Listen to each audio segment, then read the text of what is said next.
fiesta. Dígale que está a su lado, hoy tenemos fiesta. Dígale ánimo, para adelante. Ánimo, para adelante. Un aplauso a él, para adelante.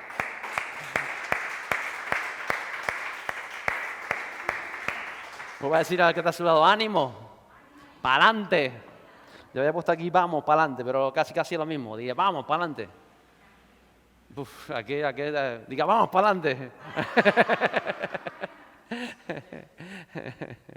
Qué bueno. Estaba hablando el domingo del poder de la revelación y de esa revelación de Simón, hijo de Jonás. Recuerda, y quisiera leer esos 2 versículos que traje también el domingo. Mateo 16, porque usted sabe que siempre se me queda un montón de cosas en el tintero. Un montón de cosas. Mateo 16, versos 13 y 14, dice lo siguiente. Cuando llegó Jesús a la región de Cesarea de Filipo, preguntó a sus discípulos diciendo, ¿quién dicen los hombres que es el Hijo del Hombre? Y el verso 14, y ellos dijeron, unos Juan el Bautista, y otros Elías, pero otros Jeremías o uno de los profetas. Y yo hablaba, como les digo, del poder de la revelación el domingo.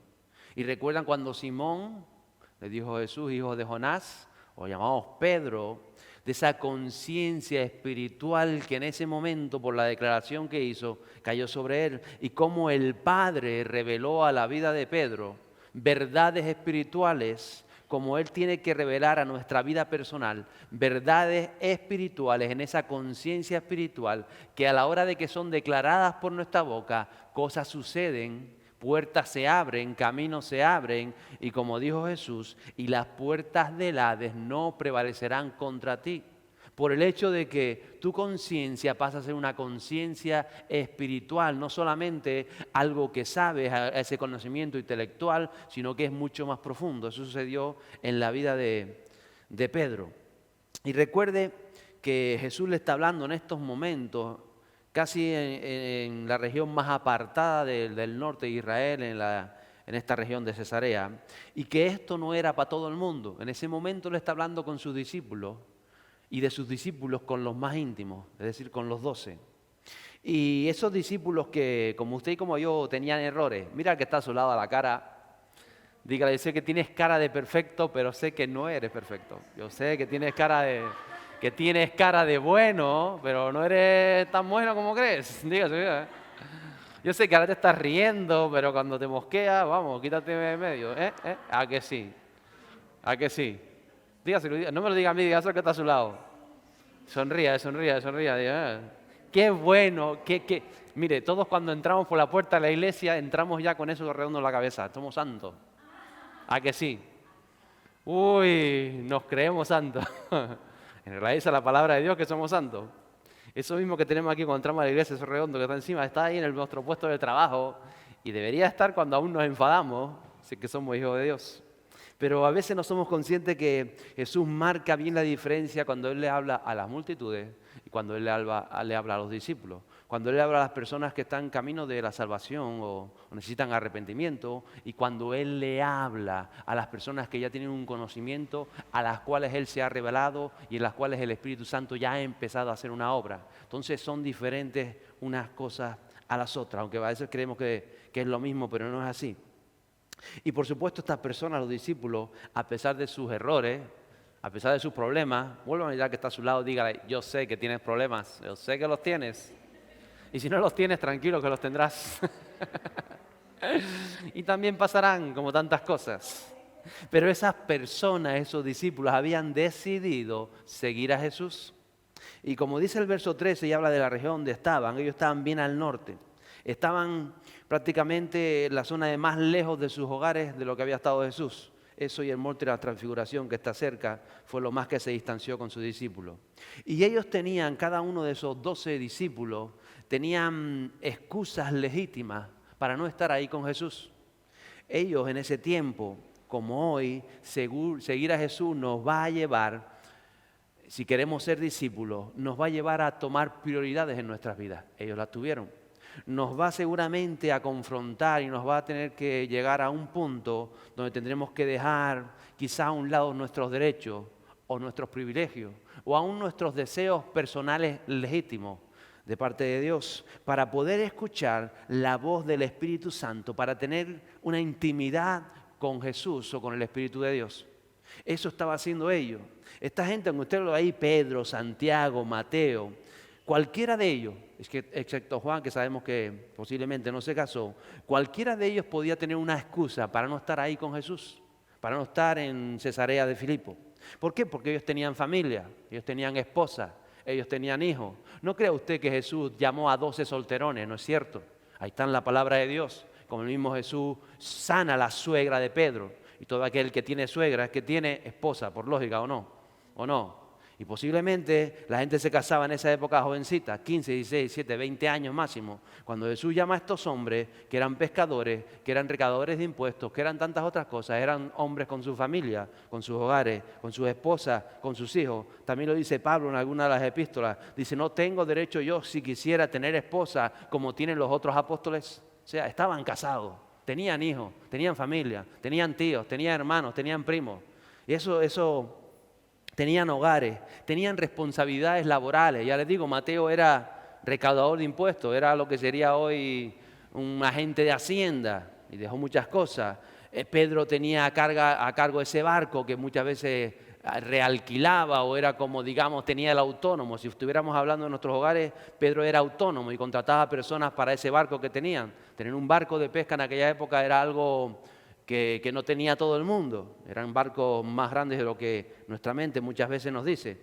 Habían responsabilidades con sus casas, habían cosas que pagar, como el día de hoy uno tenía que pagar hacienda, uno tenía que pagar impuestos, uno tenía que pagar tributos, unos eran para el templo, otros eran para el ayuntamiento, otros eran para las autoridades romanas. O sea, tenían responsabilidades, tenían que coquinar, por así decirlo, tenían pagos que hacer, tenían casas que atender, tenían huertos que en sus huertos, imagino, sus pequeños huertos, sus lechugas, sus cosas. O sea, eran personas que tenían sus ocupaciones, que tenían sus responsabilidades, obligaciones válidas, obligaciones de la vida, como podemos tener cualquiera de nosotros. Y ellos, a pesar de tener todas esas cosas, ellos también tenían el derecho de estar o no estar con Jesús. Y cuando Jesús decía, vamos, ellos no sabían si iban a estar 2 días fuera, una semana o 2 semanas fuera de casa. Y como le digo yo, no tenían WhatsApp para decir, mujer, no me esperes para cenar, que estoy aquí con el maestro. No tenían WhatsApp, no tenían fotos. A veces le decían a algún primo, tú estás bajando para casa, para Nazaret, vete y dile tal, que bueno, vamos a estar 3 días más aquí. O sea, era diferente a lo que nosotros vemos hoy. Pero lo que quiero hacer entender que estas personas estuvieron dispuestos a poner a Dios, a poner a Jesús en primer lugar en sus vidas y por encima de otras obligaciones o responsabilidades. Y por eso ellos escuchaban en intimidad a Jesús y no otros. Por eso ellos, por la disposición, por el sacrificio, por la entrega, por la determinación de haber decidido, bueno, vamos a seguir al Maestro. Vamos a seguir a Jesús. Por eso ellos escuchaban cosas con Jesús que la multitud no escuchaba. Ellos recibían revelaciones de Dios que otros no recibían. Y ellos estaban encaminados a aprender todos esos principios del reino y otros no. Recuerda cuando damos la clase de multitudes versus discípulos, las multitudes seguían a Jesús. Las multitudes escuchaban a Jesús, recibían a veces milagros de Dios, recibían grandes cosas de Dios, pero ellas volvían a sus hogares. Ellas volvían a su vida cotidiana, por así decirlo, pero los discípulos permanecían en su presencia, permanecían con Jesús. Al costo que les daba a ellos, les digo, de no saber muchas veces dónde estarían mañana. Ellos no sabían si mañana iban a estar en Santa Úrsula o en Santa Cruz. O Jesús decía, vamos camino del tanque que vamos a ir para el sur de la isla. Yo no lo sabían. Ellos decían, ¿y dónde vamos a dormir esta noche? No le preguntan a Jesús, ¿y mañana qué vamos a comer? Pero les digo que no les faltaba de nada. Y lo mismo podían acampar al aire libre, como les estaba esperando algún rico en una mansión que le decían quiero alojarte, o les abrían las mesas para tener un banquete, una gran cena como en casa del fariseo, o simplemente se juntaban comiendo pan y otra cosa en cualquier otro lugar. Todo esto formaba parte de la vida cotidiana de ellos. No tenían una seguridad, pero sabían que nada les iba a faltar porque estaban con Jesús.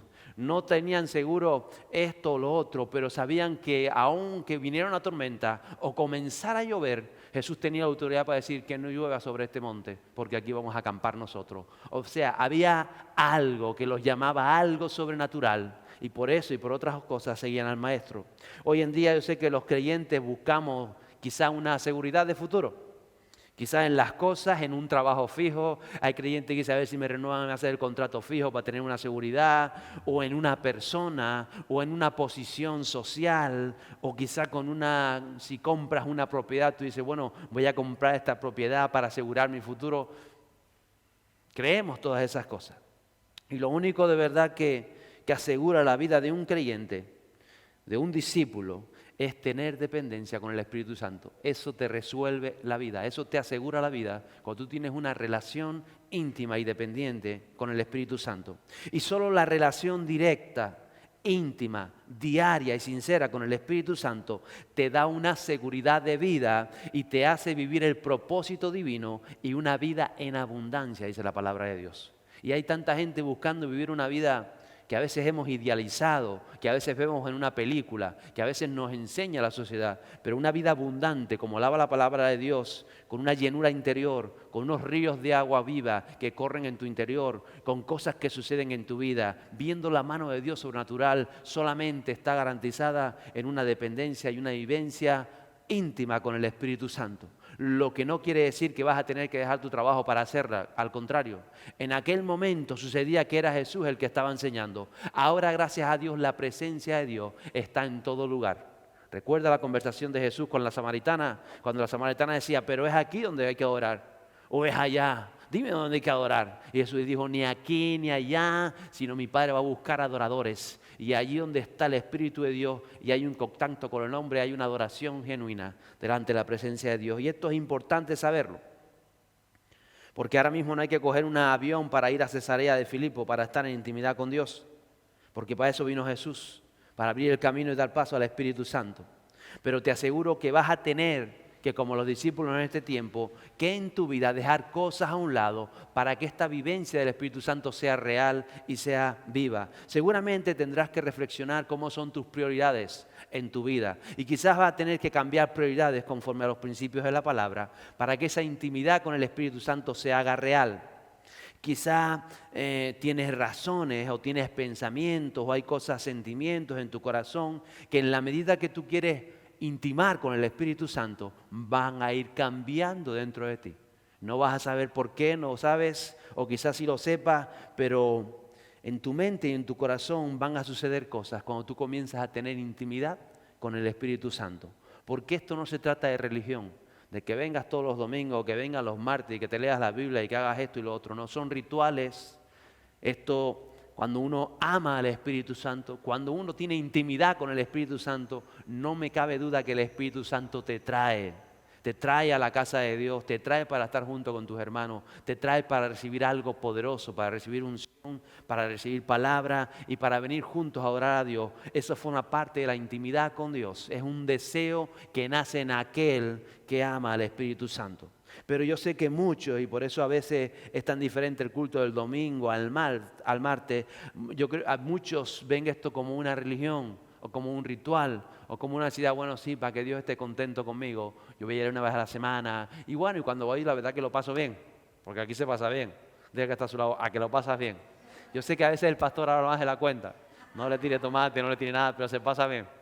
Y menos mal que deja cosas para el tintero. Si no, si lo cuenta todo, entonces sí que no sale usted de aquí. Entonces se pasa bien, pero es más que pasarlo bien. Es más que un deseo, es más que un club social, es más que un grupo de amigos. Es la dependencia del Espíritu Santo la que te impulsa, como impulsaba a los apóstoles, al mismo Jesús y a la iglesia, a ir a un lugar semanal donde reunirse y alabar a Dios en común y escuchar lo que Dios tiene para cada uno de nosotros y comunicarnos unos con otros. Entonces, esa comunión con el Espíritu Santo seguramente te va a llevar a decisiones que en el caso de la palabra de Dios, estas decisiones con los apóstoles, con los discípulos de Jesús, muchas veces eran decisiones radicales. Yo sé que la palabra de Dios a veces escuchamos la palabra radical y son unos radicales. Si usted ve la vida de Jesús, por ejemplo, y de los apóstoles para con el pecado eran radicales. Y Jesús se podía sentar con Satanás a hablar de tú a tú, entre comillas, de tú a tú, pero le hablaba y le vencía con el poder de la palabra y con la presencia de su Espíritu. Entonces es importante todas estas cosas. Y a veces hay cosas y hay verdades que en la intimidad con el Espíritu Santo te va a revelar a tu vida personal. te va a revelar a tu relación con tu esposa. Te va a decir esto, te va a decir lo otro. O te va a revelar a tu relación con tus padres, aún con tus hijos. Él te va a revelar verdades en esa intimidad, el cual es, como yo decía el domingo, cuando tú las declaras, cosas van a suceder en la atmósfera espiritual y cosas van a cambiar. Y a veces nos falta muchas veces esta conciencia espiritual que yo hablaba el domingo. Y cuando la asumimos, verdaderamente nos hacemos discípulos de Cristo. Y el Espíritu nos va transformando. Pero también hay otros que pueden poner la excusa, como lo ponían en este lugar, cuando el maestro, que decían, no, yo tengo una responsabilidad, gracias a Jesús, pero yo tengo que estar en casa, yo tengo que estar aquí, yo tengo que ir para allá, o yo tengo que atender a esto. Y cada uno marca las prioridades conforme a su corazón. Entonces depende de lo que tú estás dispuesto a rendir, vas a tener más o menos intimidad con el Espíritu Santo. Si tú, como estos hombres de Dios, rindieron aún ese tiempo que se apartaban aún de sus hogares, rendían ese tiempo para estar con Jesús. Ese tiempo que rindieron produjo fruto en abundancia. En la manera que tú sacrificas quizá esa serie que estás viendo y dices, voy a dejar esa serie a un lado porque voy a tener tiempo en intimidad con Dios. O muchas veces cuando quedamos medios enganchados o muy enganchados a veces a internet, al Facebook, al móvil, a esto, a lo otro. Dice yo, esto me encanta esto, pero esto lo voy a dejar a un lado porque voy a dedicar a tiempo a intimidad con el Espíritu Santo. O aquello que tú decidas, pero yo estoy seguro que para tener una vida íntima con el Espíritu Santo vas a tener que renunciar cosas en tu vida. Y seguramente no van a ser cosas que no te gustan. Seguramente serán cosas que te gustan, serán cosas que te agradan.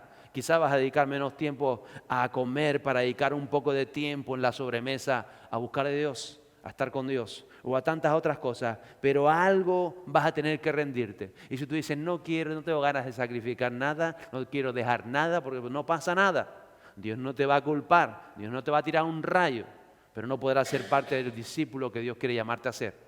Y en la medida que te digo que el Espíritu Santo intima contigo, llegará el día, llegará el momento donde quizás si te diga el Señor, ahora sí, deja tu trabajo porque ahora te quiero para esto y cosas. Puede ser. O quizás te dirá, vas a seguir trabajando, pero ahí en medio de ese trabajo vas a ver cómo toda esa empresa, esa gran empresa va a crecer, va a florecer y no habrá un solo empleado de esa empresa que no haya reconocido la grandeza de Dios. Pero eso dependerá de la intimidad que tú tengas y de lo que estés dispuesto a rendir delante del Espíritu Santo. Y como eso es toda la vida del creyente.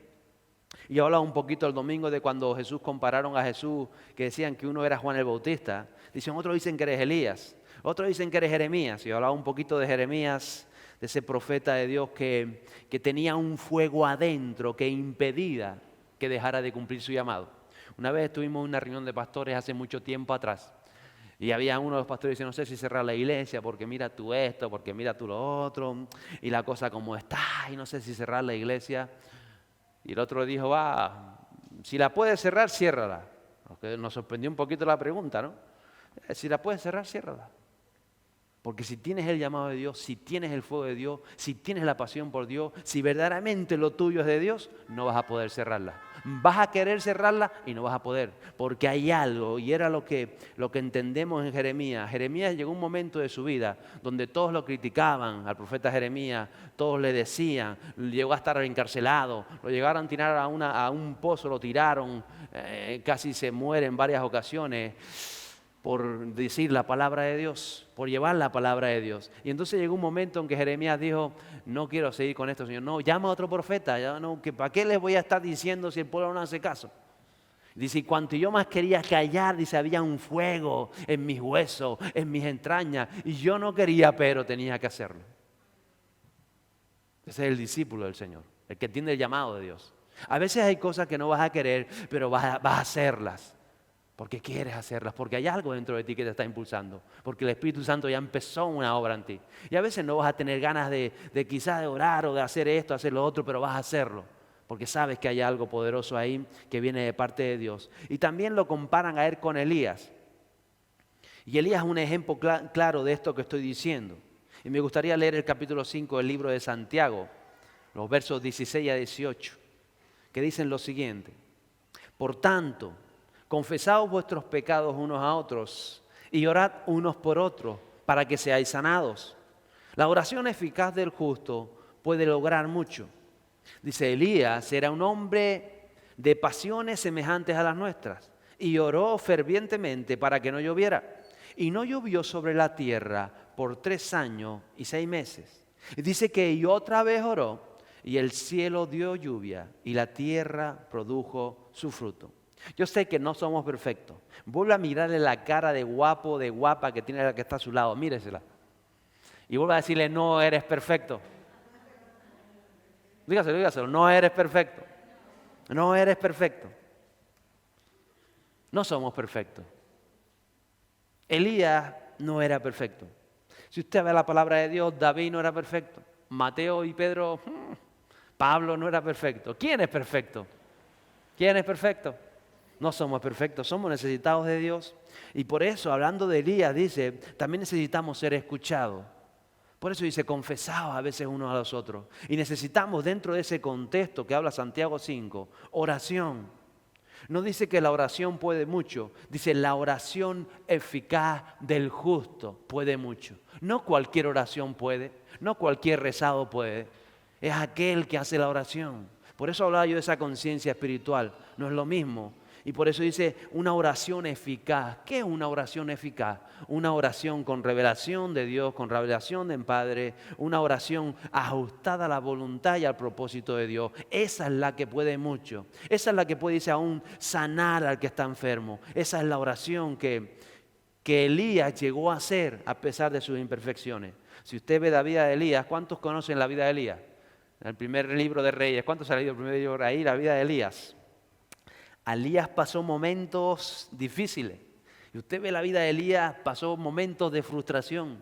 Un hombre de Dios, un profeta de Dios de esta categoría, de esta índole, frustrado. ¿Usted sabe cuántas veces quiso morirse? Y decía, Señor, llévame ya, mátame ya. ¿Se imagina? Yo no sé si usted alguna vez le ha dicho al Señor, no sé cómo se han ido estos problemas, llévame contigo ya al cielo, mátame. Pero se lo decía en plan de que quería morirse el hombre.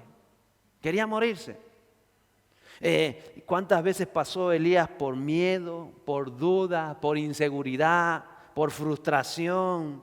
Y encima él vivió en un tiempo donde como hombre de Dios, el pueblo se había completamente apartado de Dios. No solamente eso, sino que él mismo entendía que la tierra que había sido llamada a ser, tierra que fluía leche y miel, tierra de provisión, tierra de promesa, se había convertido en una tierra árida, en una tierra seca. Los animales no daban lo de antes, las cosas no sucedían. Y él tenía la palabra de Dios, pero veía que las cosas no se estaban dando. ¿Por qué? Porque el pecado del pueblo, porque la condición del pueblo, porque las actitudes, las palabras que decían, los hechos, los pensamientos. Y tú tienes que entender que todas estas cosas, tus actitudes, tu conducta, tus pensamientos, los sentimientos, lo que declara tu boca continuamente o lo que dice, todo eso afecta a tu vida, para bien o para mal.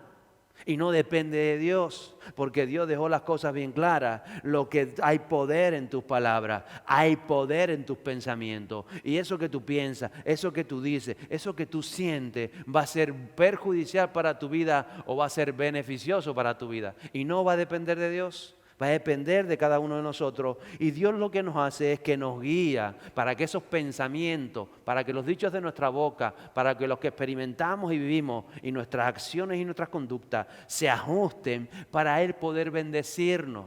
El Dios siempre va a querer bendecirnos. Dile al que está a tu lado, Dios siempre quiere bendecirte. Siempre, siempre. ¿Por qué? Porque somos sus hijos. Y usted nunca desea mal para sus hijos. Sería un mal padre si usted desea un mal para sus hijos, ¿no? O una mala madre. ¿Hay algún padre que desea un mal para mi hijo? Pues está mal el padre.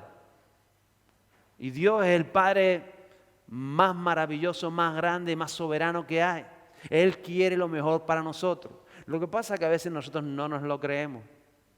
Y cuando nos lo creemos, no terminamos de hacer lo que nos dice para que Él pueda volcar sobre nosotros la bendición. Porque Él no puede bendecirnos muchas veces precisamente porque no permitimos que esa bendición nos llegue. Y está escrito en la palabra de Dios. Si hicieres el bien, como le dijo a Caín, no te iría bien.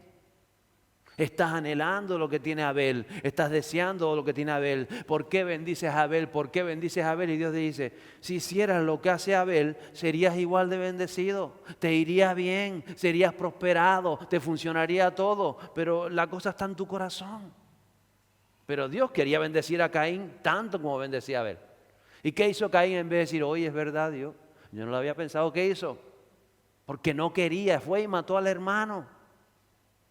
Pero Dios quería bendecir a Caín, pero en su condición, en su estado, en su corazón no podía bendecirlo. A veces nos pasa eso. Dios nos quiere bendecir, te tiene que caer esto. Dios te quiere bendecir. Dios, lo que está a tu lado, Dios te quiere bendecir. Dios te quiere bendecir más de lo que te ha bendecido, mucho más. Tanto más. Yo sé que Él nos ha bendecido, pero mucho más nos quiere bendecir. Pero a veces no sucede. Y entonces Elías vivió rodeado de creyentes en esta condición. Y entonces él les habló y en lugar de volverse a Dios, de reflexionar y de que escuchar lo que Dios les decía, que decía, volveos a mí, acercaos a mí, quitad esas cosas de vuestro corazón, esos deseos que no son buenos, esos deseos que son los que provocan sequía en vuestra tierra. Aléjense de eso. Y yo quiero regarlo, quiero llenarlo, quiero bendecirlo, quiero rebosarlos con el Espíritu Santo. Quiero tantas cosas buenas. Y yo creo que hoy pasa lo mismo. A veces miramos y decimos, uy, eso fue en tiempos de Elías. No. Si somos realistas, muchas veces pasa lo mismo. A veces hay creyentes que están pasando por problemas, por situaciones difíciles, quizás familiares, quizás sociales, laborales, personales. Quizás se hacen preguntas, hay dudas como había en la vida de Elías muchas veces. Pero eso, en vez de provocar en nosotros estas condiciones, que nos acerquemos a Dios, que sabemos que Él tiene salida, que como decíamos el martes pasado, hay solución. ¿Y la solución dónde está? Ahí está la solución. Está hablando el maravilloso mensaje de Ricardo el martes pasado. Hay solución. Está ahí. Y sabemos que está ahí la solución, pero pasamos por problemas o por conflictos o por cosas. Y eso que debiéramos pasar, que nos debiera ayudar a agarrarnos más a Dios, a ir como cuando la tormenta, a clamar más a Dios, hace que muchas veces todo lo contrario. Y tú hablas por ahí con alguien y dices, es que estoy frío, que me he enfriado. ¿Y por qué estás enfriado? Porque mi esposa me dejó y estoy frío.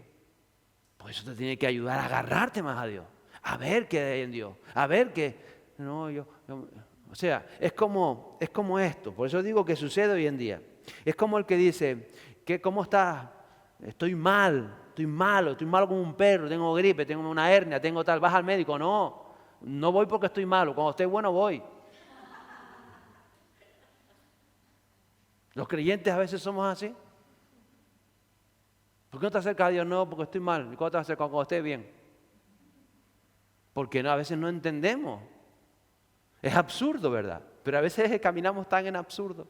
Están todos los principios ahí, están las verdades del reino, están las promesas, está la palabra de Dios, está la bendición. Y todavía nos seguimos preocupando por esto, haciendo aquello, lo otro, nos desanimamos. Y precisamente, ya le digo, esos Goliat que están ahí, en vez de sacar el David que hay dentro de nosotros, el hombre valiente que confía en Dios, que tiene fe en Dios, que se hace, ay no, es un Goliat, salimos corriendo como los demás. Por eso hay muchedumbre, hay montones. Y discípulos son los menos, pero somos llamados a ser discípulos. Y Elías, como dice la palabra, era un hombre, como tú y como yo, sujeto, dicen otras traducciones, a pasiones o a emociones o a sentimientos, sujeto a dudas, a problemas, a responsabilidades, a obligaciones. Dile a que está a tu lado, Elías era como tú y como yo, normal y corriente. Si es mujer, pero con barba. Era como tú y como yo. Pero nosotros a veces vemos la palabra de Dios y nos creerá que iba con una S aquí y era Superman, y volaba, no, o era Spiderman tirando, no tenía superpoderes. Tenía los mismos poderes que tienes tú y que tengo yo. Es que lo dice Santiago, Elías era un hombre normal y corriente, sujeto a lo mismo que estamos sujetos a nosotros, a encabrotarse, a salir, a pegarle un guantazo a uno, estaba sujeto a la misma condición que nosotros. No era ni mejor ni peor. Ahora sí dice una cosa que hizo él, a pesar de las frustraciones que pasó y tantas otras cosas. Dicen que él oró, ¿qué hizo él? Hola. ¿Qué hizo? ¿Y en coreano cómo es? Hola. Él oró, él se desanimó y se frustró y pasó de Dios. No, sí se desanimó, sí se frustró, sí a veces entró en depresión, pero él buscó a Dios Él escuchaba la voz de Dios. Dice que él oró, pero claro que no oró de cualquier manera. Dice Santiago, Elías era un hombre de pasiones semejantes a las nuestras y oró no de cualquier manera. Dice que oró fervientemente. Eso marca la diferencia. Oró fervientemente. La palabra esa es una palabra latina que viene del verbo fervere, que tiene que ver con hervir o entrar en ebullición. Cuando usted pone un huevo a calentar, ¿verdad? Y hierve el agua y se hace. Entonces, ferviente es alguien que se muestra entusiasmado, que hay algo en tu interior entusiasmado por algo, por alguien, que lo mueve a actuar y lo mueve a expresar y lo mueve a decir. Por eso cuando Elías oraba, fervientemente oraba con esa pasión, esperando algo. Decía, ay Señor, y si tú quieres, manda lluvia. Pero yo no sé si va a mandar lluvia. Yo quiero que mande lluvia. Así vamos, no se mueve un ángel del cielo ni para atrás. Oró fervientemente, es decir, con pasión, oró esperando. Y lo que me sorprende es que la palabra en griego, cuando fue escrita, dice oró con oración, o sea que repite la palabra, oró con oración o doblemente oró, en otras palabras. Esa es la palabra que tradujeron por fervientemente. ¿Y qué está diciendo orar con oración? Lo que yo hablaba el domingo. Oró con conciencia. A él no se le ocurrió un día, se levantó y dice, ay Señor, pues yo voy a orar para que esté tras años y medio sin llover, porque tu pueblo es rebelde, así aprende. No, oro por eso. Él recibió algo de Dios y comenzó a orar. Y cuando llegó el momento, dijo, y ahora, porque quiero traer lluvia, quiero bendecir a mi pueblo, quiero que mi pueblo reconozca. Y había un propósito detrás de todo aquello. Y era que el pueblo no estaba adorando a Dios en espíritu y en verdad. Pero Dios quería que el pueblo adorara a Dios en espíritu y en verdad. Y sabe que Dios siempre sabe el plan completo, ¿usted lo sabía? Cuenta una anécdota por ahí que una vez llegaron unos judíos, después de la destrucción del templo en el año 70. Mucho después, y eran 6 judíos, 7 judíos, no sé cuántos llegaron ahí donde estaba el templo, y dice que 6 se pusieron a llorar, a hacer el duelo del templo de Salomón, el luto, ay, qué desgracia, qué pena el templo. Dice que otro de los judíos que estaba ahí saltaba y brincaba, se puso a danzar bien, gloria a Dios, y a bailar y a danzar, y los otros 6 le dijeron, pero ¿qué sucede? ¿Estás contento que rompieron el templo? ¿Estás contento que destruyeron la nación? Pero en ese momento le había caído una revelación de Dios a este hombre. Dice, no, porque Dios me ha enseñado todo el bosquejo, me ha enseñado los tiempos, me ha enseñado que era necesario que esto sucediera, porque ahora viene el templo que está en el corazón del hombre. Era necesario, aún las desgracias que parece que son necesarias, si vemos el plan completo. Lo vio José cuando estuvo 21 años encarcelado en prisión. Era un plan completo que Dios estaba haciendo. Si te ciñes solamente al presente o ayer o incluso al mañana, te vas a quedar como Job, que estaba como estaba todo lo que viviendo, porque Job no había visto el plan completo. No vemos el plan completo, no vemos el final. No vemos lo que Dios quiere hacer en nuestra vida, no lo vemos. Y por eso a veces nos frustramos. Pero si están sucediendo cosas en nuestra vida y tú amas a Dios y tú quieres seguir adelante y tú esperas en Dios y tú eres un hombre de fe, una mujer de fe y tú quieres más de Cristo, tú estás buscando el Espíritu Santo, todo lo que te suceda, dice la palabra de Dios, todo lo que te suceda será para tu bien y para que el propósito de Dios se dé en tu vida.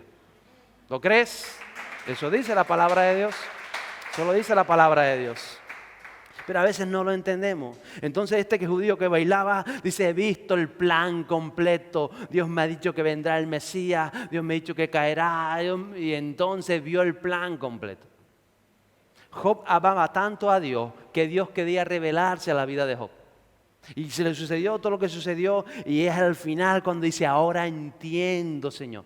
Ahora entiendo, de a oídas te había oído, es decir, me habían dicho, me habían esto, lo otro, y yo era un hombre íntegro, pero en base quizá a esa revelación, a ese conocimiento, pero ahora mis ojos te ven, ahora tengo una experiencia, ahora verdaderamente a través de toda la vivencia que he tenido conozco de ti. Y entonces cuando él entiende todo aquello, comenzó Dios a bendecirlo sobreabundantemente, más de lo que había tenido antes y mucho más. Por eso hay que tener claro cómo es nuestra relación con el Espíritu Santo. Dios nos anima a examinar nuestros propios pensamientos. ¿Qué piensas cada día? ¿Cómo son tus pensamientos? La palabra de Dios te dice, renueva tu mente. Y tú tienes que cada día, ¿por qué estoy pensando esto? ¿Para qué pienso esto? ¿Estos pensamientos edifican mi vida? ¿Edifican la vida de alguien? ¿Estos pensamientos están dentro del propósito de Dios? Lo que dice mi boca está en el propósito de Dios. Tenemos que reflexionar en todas estas cosas. Lo que hago cada día, cómo me desarrollo con los demás, cómo me desarrollo con mis compañeros de trabajo, con mi esposa, con mis hijos, con mis tíos, cómo estoy haciendo con mis amigos, mis hermanos en la iglesia, cómo desarrollo los dones que Dios me ha dado, qué estoy haciendo con ellos, cómo los estoy viviendo. Todo esto es importante reflexionarlo. Nuestros comportamientos, cómo me comporto cuando voy en la carretera, cómo me comporto. Uno tiene que examinarse. Como dice la palabra, tú tienes que mirarte al espejo. Tú tienes que reflexionar en todas estas cosas. En lo personal, ¿cómo me quieres bendecir, Dios? ¿De qué manera voy a ver tu bendición? Y dice, hay que estar atento a la voz de Dios y caminar en obediencia. Haciendo esto, atento a la voz de Dios y caminar en obediencia, conforme a su palabra, nos va a ir bien.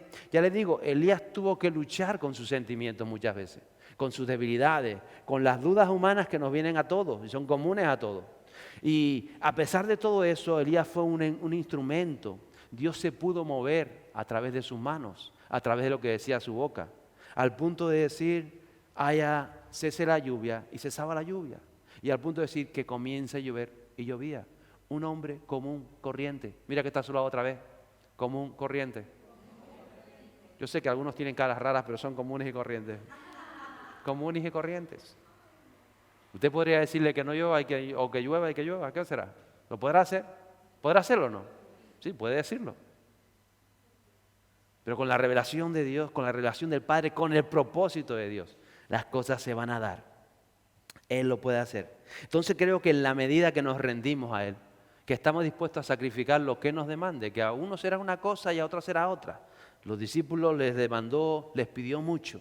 Les pidió que muchas veces tenían que estar fuera de sus hogares, fuera de sus casas. Y ellos tenían claro que por acudir al llamado de Jesús, sus familias estaban seguras. Sus familias no pasaban hambre. Algo hacía Dios en lo sobrenatural, en las casas de los apóstoles cuando ellos no estaban, en sus hijos y en tantas otras cosas. Entonces, a la medida que nos rendimos a Él y que tomamos decisiones y tomamos tiempo para intimar con el Espíritu Santo, vamos a poder ser usados poderosamente, no para tus propósitos, sino para los propósitos de Dios en esta tierra. Por eso yo quiero decirte, ánimo. Dile que está a tu lado, ánimo, para adelante. Para adelante, dile para adelante, para adelante, para adelante, para adelante, para adelante. Ánimo, para adelante. Vamos para adelante. Dios tiene cosas maravillosas. Dios tiene cosas maravillosas para nosotros y las vamos a alcanzar en el nombre de Jesús.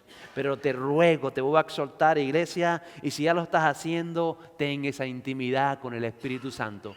Cambia los pensamientos que no vienen de Dios, la mente que no viene de Dios, los dichos que no vienen de Dios. No declares enfermedad, declara sanidad, no declares negativismo, declara que Dios es un Dios poderoso, no desobedezcas lo que hace Dios, declara que la palabra de Dios se va a hacer real en tu vida y la vas a ver, porque vamos, diga conmigo, para adelante. ¿Para dónde vamos?